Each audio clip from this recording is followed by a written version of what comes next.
ప్రభు మీద నీ భారాన్ని, నీ చింత యావత్తు, అది ఎంతదైనప్పటికీ కూడా నువ్వు కన్నీళ్ళు ఖర్చు ఏం చేస్తావు?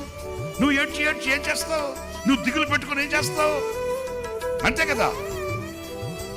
నువ్వు తడుగు తడుగు చూసుకొని కుములు కుములు ఏడ్చి నీ కన్నీళ్ళు ఏమన్నా నీ రోగాన్ని తీసేస్తాయా? నీ కన్నీళ్ళు ఏమన్నా నీకున్న అశాంతిని తొలగిస్తాయా? నీ కన్నీళ్ళు ఏమన్నా నీ గుండెల్లో ఉన్న ఆ చింతను తొలగిస్తాయా? నువ్వు కృంగిపోయి దిగులు పడిపోయి నువ్వు అలాగా కృంగిపోయినంత మాత్రాన అందులో ఏమైనా పురోగతి ఉంటుందా? ఉంటుందండి. నీవేదైనా చేయగలిగితే నీకు విడుదల కలగాలి, నీకు విముక్తి కలగాలి, నీ భారం తొలగాలంటే ఆ చింత యావత్తు ఎవరి మీద వేయాలి? ఆయన మీద వేస్తే స్తోత్రం కలుగును గాక. హల్లెలూయా. ఆయన నీకు విశ్రాంతినిస్తాడు, ప్రశాంతినిస్తాడు.